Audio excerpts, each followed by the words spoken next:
ಸಂಪಿಗೆಪುರ ಅನ್ನೋ ಗ್ರಾಮ ಇತ್ತು. ಸಂಪಿಗೆಪುರ ಗ್ರಾಮದಲ್ಲಿ ಒಬ್ಬ ಸ್ಟ್ರಿಕ್ಟ್ ಪೊಲೀಸ್ ಆಫೀಸರ್ ಇದ್ದ. ಅವನ ಹೆಸರೇ ಕಲ್ಕಿ. ನೋಡೋದಕ್ಕೆ ಬೆಳ್ಳಿಗೆ 5-6 ಅಡಿ ಕಟ್ಟೋದು. ಒಳ್ಳೆ ನಮ್ಮ ಪಕ್ಕದ ಮನೆ ಸುಬ್ಬಣ್ಣ ಇದ್ನಲ್ಲ ಹಂಗಿದ್ದ ನೋಡೋಕ್ಕೆ. ವೆರಿ ಸ್ಟ್ರಿಕ್ಟ್ ಪೊಲೀಸ್ ಆಫೀಸರ್ ಆಗಿದ್ದ ಅವನು. ಯಾವ ರೇಂಜಿಗೆ ಸ್ಟ್ರಿಕ್ಟ್ ಅಂದರೆ ಅವ್ನು ಹ್ಯಾಂಡಲ್ ಮಾಡೋ ಯಾವುದೇ ಕೇಸ್ ಆಗಿರ್ಬೋದು 24 ಅವರ್ಸಲ್ಲಿ ಸಾಲ್ವ್ ಆಗಬೇಕು, ಅಷ್ಟು ಸ್ಟ್ರಿಕ್ಟ್ ಆಫೀಸರ್. ಇಂತಹ ವ್ಯಕ್ತಿ ಯಾರು ಗೊತ್ತಾ? ಕಲ್ಕಿ IPS. ಇವ್ರ ತಂದೆ ಹೆಸರು ಸಂಗ್ರಾಮ್ ಸಿಂಗ್. ಇವರು DIG ಆಗಿದ್ದರು. ಅಲ್ಲಿ ಬಾಂಬೆಯಲ್ಲಿ DIG ಆಗಿದ್ದರು. ಇವ್ರ ತಾಯಿ ಭಾರ್ಗವಿ LLB. ಇವರು ಲಾಯರ್ ಆಗಿದ್ದರು. ಇವರು ಕ್ರೈಮ್ ಇನ್ವೆಸ್ಟಿಗೇಷನ್ ಆಫೀಸರ್ ಕೂಡ ಹೌದು. ಇವರು ದೊಡ್ಡಪ್ಪ. ಅವನ ಹೆಸರು ಹಾಲಿ ಬಾಬಾ ಅಂತ ಇವ್ರ ದೊಡ್ಡಪ್ಪನ ಹೆಸರು. ಇವರೆಲ್ಲರೂ ಇವ್ರ ಬ್ಯಾಕ್ಗ್ರೌಂಡ್ ಫುಲ್ಲು ಗೌರ್ಮೆಂಟ್ ಎಂಪ್ಲಾಯೀಸೇ ಆಗಿದ್ದರು. ಹಾಗಾಗಿ ಇವನು ಹುಟ್ಟಿದ್ದು ಎಲ್ಲ ಮಲ್ಲಿಗೆಪುರದಲ್ಲಿ. ಸಂಪಿಗೆಪುರಕ್ಕೆ ಇವನಿಗೆ ಟ್ರಾನ್ಸ್ಫರ್ ಆಗಿತ್ತು. ಬಾಲ್ಯದಲ್ಲಿ ತುಂಬ ಬ್ರೈಟ್ ಸ್ಟೂಡೆಂಟ್, ತುಂಬ ಒಳ್ಳೆಯ ಹುಡುಗ ಆಗಿದ್ದ. ಇವನಿಗೆ ಅನ್ಯಾಯನ ಎದುರಿಸ್ಬೇಕು ಅನ್ನೋ ಛಲ ಆಗಿಂದನೇ ಇತ್ತು. ನ್ಯಾಯ ನೀತಿ ಧರ್ಮಕ್ಕೆ ಇವನು ಯಾವಾಗಲೂ ಬೆಲೆ ಕೊಡ್ತಿದ್ದ.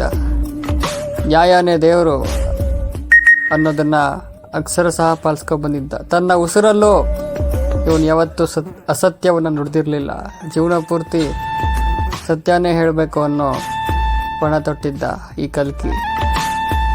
ಅವ್ರ ತಾಯಿ ಅವನಿಗೆ ದಿನ ರಾಮಾಯಣ, ಮಹಾಭಾರತ, ಪುರಾಣ ಕಥೆಗಳನ್ನು ಹೇಳಿ ಬೆಳೆಸ್ತಿದ್ಲು. ಹೀಗಿದ್ದರೂ ಈ ಸಂಪಿಗೆಪುರಕ್ಕೆ ಅವನನ್ನು ಯಾಕೆ ಟ್ರಾನ್ಸ್ಫರ್ ಮಾಡಿದ್ರು?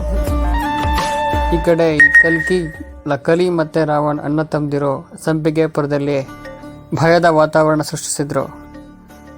ದರೋಡೆ, ಕೋರಲು, ಕೊಲೆ, ಹಫ್ತಾ ವಸೂಲಿ, ಜನಗಳಲ್ಲಿ ಇವ್ರನ್ನ ನೋಡಿದ್ರೆ ಜನಗಳಿಗೆ ಭಯ ಆಗ್ತಾ ಇತ್ತು. ದಿನ ಒಂದೊಂದು ರೇಪ್ಗಳು, ದಿನ ಒಂದೊಂದು ಕೊಲೆಗಳಾಗ್ತಾ ಇದ್ವು. ಈ ಊರಲ್ಲಿ ಕಳ್ತನಗಳೆಲ್ಲ ಆಗ್ತಾ ಇದ್ದವು. ಯಾವ ರೇಂಜಿಗೆ ಅಂದರೆ ಈ ಊರು ಕುಗ್ರಾಮ ಆಗೋಗಿತ್ತು. ಈ ಊರಿಗೆ ಯಾವುದು ಉದ್ಧಾರ ಮಾಡೋಕ್ಕಾಗಿರಲಿಲ್ಲ. ರೌಡಿಸಮ್ಗಳಿಗೆ ಅಂತಲೇ ಈ ಊರು ಹೆಸರಾಗಿತ್ತು. ತುಂಬ ಭಯದ ವಾತಾವರಣ. ರಾತ್ರಿ ಹೊತ್ತು ನಡ್ಕೊಂಡು ಹೋಗೋಕ್ಕೂ ಕೂಡ ಹೆಣ್ಮಕ್ಳಿಗೆ ಭಯ ಆಗ್ತಿತ್ತು. ಅಷ್ಟು ಭಯಂಕರವಾಗಿತ್ತು ಈ ಊರು. ಅಷ್ಟಿದ್ರೂ ಈ ಊರನ್ನ ಈ ಅಣ್ಣ ತಮ್ಮದಿರಿಬ್ಬರು ಆಳ್ತಾಯಿದ್ರು. ದರ್ಪದಿಂದ ಆಳ್ತಾಯಿದ್ರು. ಅವ್ರ ಅಟ್ಟಹಾಸನ ಯಾರಿಗೂ ಕೂಡ ಮಟ್ಟ ಹಾಕೋಕ್ಕಾಗಿರಲಿಲ್ಲ. ಹೀಗಿರುವಾಗಲೇ 20 ವರ್ಷದ ಹುಡುಗ ಕಲ್ಕಿ IPS ಅನ್ನೋನನ್ನು ಇಲ್ಲಿಗೆ ಅಪಾಯಿಂಟ್ ಮಾಡ್ತಾರೆ. First appoint. ಇವನು ರಾಮಣ್ಣ ಹಿಡಿದಿದ್ದು ಯಾವ ಕೇಸಲ್ಲಿ ಅಂದರೆ ಮರ್ಡರ್ ಕೇಸ್. ಅದೇ ವರುಣ್ ಮರ್ಡರ್ ಕೇಸ್. ಆ್ಯಕ್ಚುಲಿ ಈ ವರುಣ್ ಯಾರು? ಅವನಿಗೂ ಇವನಿಗೂ ಏನು ಸಂಬಂಧ? ವರುಣನ ಇವ್ರು ಯಾಕೆ ಸಾಯಿಸಿದ್ರು? ಇವ್ರು ಮಾಡ್ತಿದ್ದ ದಂಧೆಗಳಾದರೂ ಏನು? ಈ ವರುಣ್ ಯಾರು ತಿಳ್ಕೊಬೇಕಾದ್ರೆ ಕೇಳಿ. ಸಂಘರ್ಷ ಪೂರ್ತಿ ಕಥೆ ಮುಂದುವರಿಯುತ್ತೆ. ಇದು ಮಾಸ್ ಓರಿಯೆಂಟೆಡ್ ಕಥೆ ಆಗಿರೋದ್ರಿಂದ ಎಲ್ಲರೂ ಪೂರ್ತಿ ಕೇಳಿದ್ರೆ ಮಾತ್ರ ಈ ಕಥೆ ಪೂರ್ತಿ ಅರ್ಥ ಆಗುತ್ತೆ. ಅರ್ಧಂಬರ್ಧ ಕೇಳಿದ್ರೆ ಅರ್ಧಂಬರ್ಧ ಅರ್ಥ ಆಗುತ್ತೆ. ಇನ್ನು ಯಾರೆಲ್ಲ ನಾನು ಯೂಟ್ಯೂಬ್ ಚಾನಲ್ನ ಸಬ್ಸ್ಕ್ರೈಬ್ ಮಾಡಿಲ್ವಾ, ಎಲ್ಲರೂ ಸಬ್ಸ್ಕ್ರೈಬ್ ಮಾಡಿ, ಲೈಕ್ ಮಾಡಿ, ಕಮೆಂಟ್ ಮಾಡಿ, ಶೇರ್ ಮಾಡಿ ಅಂತ ಹೇಳ್ತಾ ಇಲ್ಲಿಗೆ ವಿಡಿಯೋನ ಮುಗಿಸ್ತಾ ಇದ್ದೀನಿ.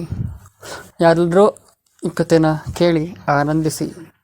ಧನ್ಯವಾದಗಳು ಈ ಕಥೆನ ಕೇಳೋದಕ್ಕೆ. ಐ ಹೋಪ್ ಎಲ್ರಿಗೂ ಈ ಕಥೆ ಇಷ್ಟ ಆಗುತ್ತೆ ಅಂತ ಅಂದ್ಕೊಂಡಿದ್ದೀನಿ.